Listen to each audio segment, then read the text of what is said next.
On a aussi Abdel qui nous dit que Dieu nous suffit à chacun. C'est pas faux. Tout Il a à raison. fait, ouais. C'est pas faux, mais il ne faut pas s'arrêter à là.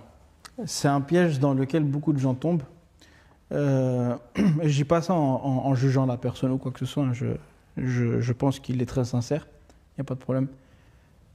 Mais dire que Dieu nous suffit et ça s'arrête là, Dieu lui-même ne veut pas qu'on profère ce genre de message. Parce que le Saint-Coran regorge d'injonctions où on nous demande de passer à l'action, de faire des œuvres. C'est pas suffisant, je donne un exemple, c'est pas suffisant de ne pas faire de mauvaises choses. Il y a beaucoup de gens, en général, quand on regarde la population, en général, la société n'est pas faite de tueurs. Et heureusement d'ailleurs. Heureusement. Il y a une toute petite fraction de personnes qui vont vraiment dans l'extrême, qui font des actes horribles, comme tuer. Mais ce n'est pas la majorité des gars, ce n'est pas la majorité des hommes. De la même façon, d'autres vices, que je ne vais pas tout nommer, mais ce n'est pas suffisant de ne pas tuer, de ne pas faire ça, de dire « Ah ben moi, je n'ai jamais tué, je n'ai jamais fait ça, donc je suis une bonne personne ». C'est les bonnes œuvres qui vont vous rapprocher d'Allah, de Dieu, et qui vont faire de vous une meilleure personne. Le saint prophète, sallallahu alayhi wa sallam, durant sa vie, il a fait des bonnes œuvres. Il a encouragé, en plus on vient de citer le verset « Ta'awanu ala al-birri wa taqwa, wa la ta'awanu ala al-ithmi wal udwan » Ne vous poussez pas l'un l'autre dans le mauvais et dans le châtiment, et dans le péché, et dans ce qui est néfaste, mais poussez-vous les uns les autres dans ce qui est positif.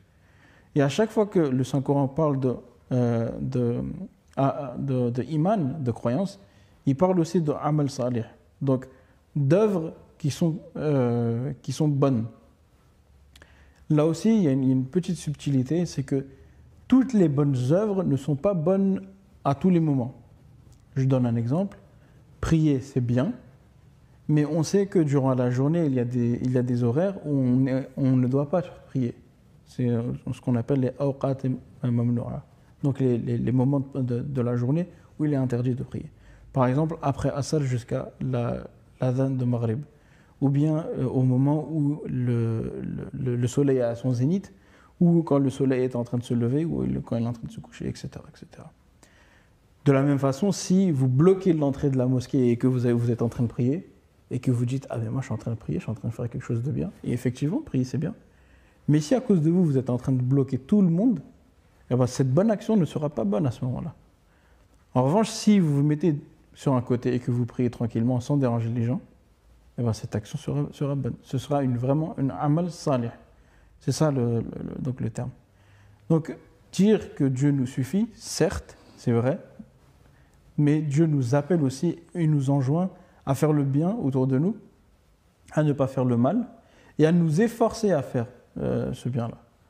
Donc, ne pas dire, bon, ben voilà, prier de temps en temps, c'est bien, ne pas jurer, ne pas dire, pas de commérage, pas de... Ça, c'est vraiment la base. C'est-à-dire que même les gens qui ne sont pas croyants, même les gens qui ne sont pas musulmans, eux aussi font ça.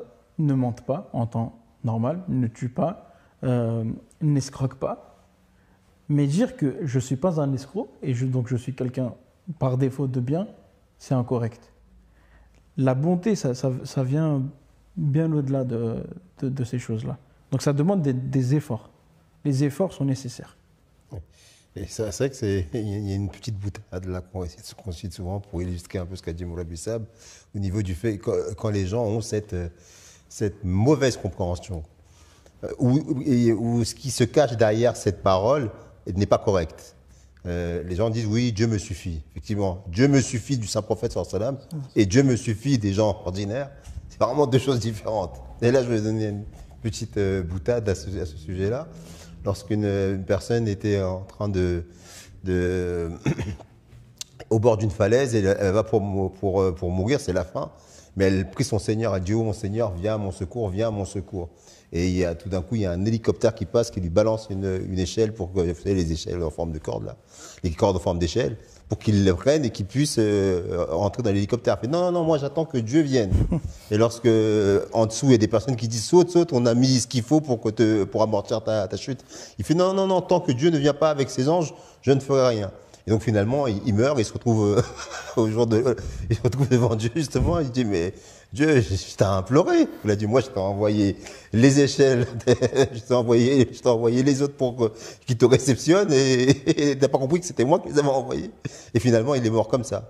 À partir du moment où et ça c'est vraiment la caractéristique vraiment révolutionnaire de l'islam qui ne cantonne pas l'adoration au culte et dans les ermitages, en dehors de la société, qui ne se mélangent pas aux gens et qui font que prier, prier, prier, prier et qui ne vivent pas leur vie. L'islam est cette religion qui enseigne que la vie, nourrir sa famille, s'occuper de ses enfants, avoir une femme, travailler, en respectant les enseignements spirituels et moraux de toutes les religions et en particulier celle de l'islam, eh bien, vous êtes en train justement de reconnaître que Dieu vous suffit. Ce n'est pas dire que Dieu vous suffit lorsque vous n'utilisez pas les moyens qu'il a mis à votre disposition. Et à contrario, Dieu ne demande pas non plus qu'on l'oublie complètement et qu'on se jette à corps perdu vers les moyens qui ont été créés au point d'en faire des dieux en dehors de lui.